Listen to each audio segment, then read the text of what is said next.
Ketua Pemuda Adat Saireri II, Ali Kabiai, mengatakan IPM Papua Tengah masih rendah.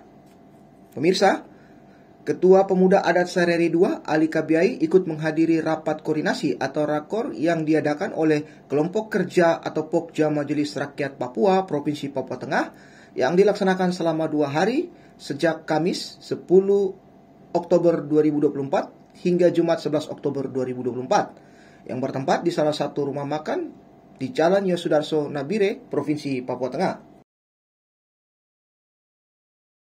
Ali Kabiai mendapatkan kesempatan untuk menuangkan pemikirannya dalam rakor tersebut. Dirinya mengatakan indeks pembangunan manusia atau IPM di Provinsi Papua Tengah masih rendah dan menurutnya hal tersebut menjadi pekerjaan rumah yang harus diselesaikan.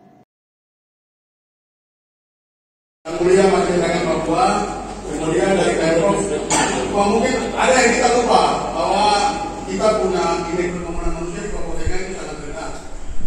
Sehingga itu yang nanti kami akan sampaikan di sini, supaya itu menjadi pekerjaan rumah untuk kita semua. Karena kita berbicara masalah adat, ambang batas, kita punya sumber daya manusia, kita punya sumber daya alam. Tetapi kalau kita punya indeks pembangunan manusia rendah, kita gampang ditipu oleh para investor dari luar. Makanya kami ingin menjelaskan bahwa IPM itu Papua Tengah paling terendah di seluruh Indonesia. Jadi menurut United Nations Development Program, IPM yang paling tinggi batasnya adalah 80% ke atas. Timika 74%, Nage 69%, sedangkan yang lain semua masih di batas 40%. Logiai 55%. Jaya 43, Intan Jaya apalagi 39, bayangkan. Bagaimana kita mau bicara kita punya masalah sumber daya alam kalau kita punya IPM masih rendah? Ali Kabiai menambahkan, persoalan ekonomi masyarakat di Papua Tengah masih jauh tertinggal oleh masyarakat Nusantara lainnya. Dirinya mengharapkan secepatnya batas-batas adat yang ada di Papua Tengah untuk diperjelas, guna untuk menghindari terjadinya konflik dan bahasa lokal yang mulai punah atau tidak dipakai oleh generasi penerus, agar dimasukkan ke dalam catatan Pokja Lembaga Adat MRP Provinsi Papua Tengah untuk diadakan kembali dan dapat dilakukan di pelajaran-pelajaran di sekolah-sekolah. Pemerintah Provinsi Papua Tengah, 8 kabupaten kota, para bupati, undang para masyarakat adat, undang kepala suku, kasih dana hibah ke mereka. Kepala suku mari bantu, anak-anak mana yang bisa sekolah kita lihat nih, anak-anak iPhone mana nih, kita punya IPM. Begitu. Sehingga kalau mereka kita punya batas wilayah, kita tidak gampang ditipu oleh orang dari luar. Bagaimana kita bapak, karena ini penuh susu dan madu. Asal orang Papua kaya, tapi kalau kita tidak sekolah, kita punya IPM beda, sama saja kita mau ngambek dari laut sana.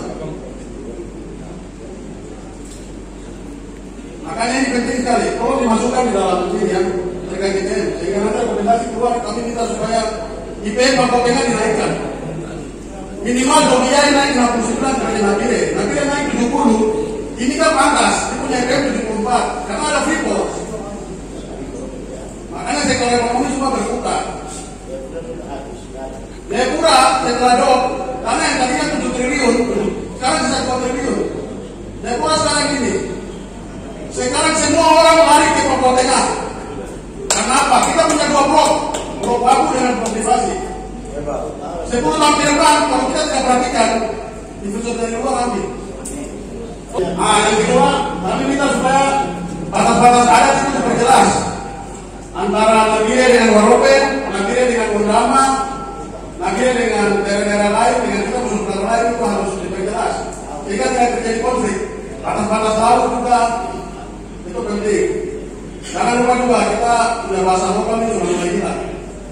Jadi tolong kita ingatkan juga kepada kita pada teman-teman anak-anak juga supaya bahasa lokal ini penting sekali.